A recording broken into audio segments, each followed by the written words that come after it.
ബലാത്സംഗ കേസിൽ എം മുകേഷ് MLA-ക്ക് താൽക്കാലിക ആശ്വാസം. അടുത്ത മാസം 3 വരെ അറസ്റ്റ് തടഞ്ഞ് എറണാകുളം ജില്ലാ സെഷൻസ് കോടതി ഉത്തരവിട്ടു.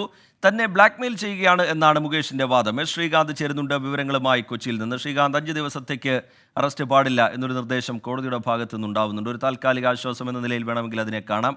അന്വേഷണ സംഘത്തിന്റെ അന്വേഷണം ഒരു ഭാഗത്ത് തുടരുന്നുണ്ട്. കോടതിയിലെ മുകേഷ് ഉയർത്തിയ വാദങ്ങൾ എങ്ങനെയായിരുന്നു ശ്രീകാന്ത്?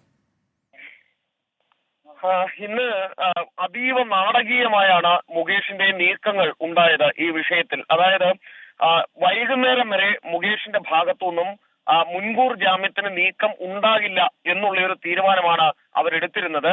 പക്ഷേ അപ്രതീക്ഷിതമായി പിന്നീട് ഈ ജാമ്യാപേക്ഷയുമായി കീഴ്ക്കോടതിയെ, ജില്ലാ സെഷൻസ് കോടതിയെ സമീപിക്കാൻ തീരുമാനിച്ചു. അഡ്വക്കേറ്റ് ജിയോ പോൾ മുഖേന 3 മണിക്ക് കോടതി പിരിയുന്നതിന് തൊട്ടു മുൻപ് 3 മണിക്ക് ഈ ജാമ്യാപേക്ഷ കോടതി മുൻപാകെ എത്തി. അതിൽ പ്രധാനമായും മുകേഷ് പറഞ്ഞ കാര്യം ഇങ്ങനെയാണ്: വിശദമായ വാദം കേൾക്കുന്നതിനായി തന്റെ അറസ്റ്റ് തടയണം, ജനപ്രതിനിധിയാണ്, ഇപ്പോൾ നടന്നിരിക്കുന്നത് ബ്ലാക്ക് മെയിലിംഗ് ആണ്, ഇതിനുള്ള തെളിവുകൾ തന്റെ കൈവശമുണ്ട്, വെറും മൊഴിയുടെ അടിസ്ഥാനത്തിൽ ജാമ്യമില്ലാ വകുപ്പ് ചുമത്തിയ തെറ്റാണ്, പോലീസിന് വീഴ്ച സംഭവിച്ചിരിക്കുന്നു എന്നും മുകേഷ് ചൂണ്ടിക്കാട്ടി.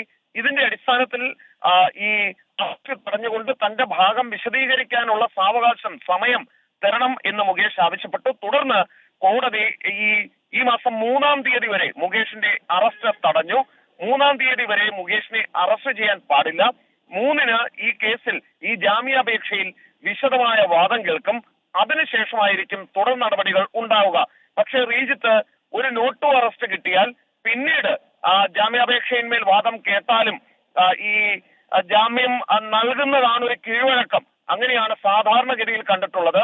അറസ്റ്റ് നടത്താം, പക്ഷേ ഈ ബോണ്ടിന്മേൽ ഇവരെ വിട്ടയക്കുന്നതിന്, പ്രതിയെ വിട്ടയക്കുന്നതിനുള്ള സാഹചര്യം ഉരുത്തിരിയുകയും ചെയ്യും. ഒന്ന് ഓർക്കണം, ബലാത്സംഗ കേസിലാണ് സെഷൻസ് കോടതിയിൽ നിന്നും നോട്ട് ടു അറസ്റ്റ് ഇദ്ദേഹത്തിന്, മുകേഷിന് കിട്ടിയിരിക്കുന്നത്. മറ്റു പ്രതികൾക്കും സമാനമായ കേസുകളിൽ ജാമ്യം കിട്ടുന്നതിനുള്ള സാഹചര്യമാണ് ഇതിലൂടെ ഉരുത്തിരിയുന്നത്.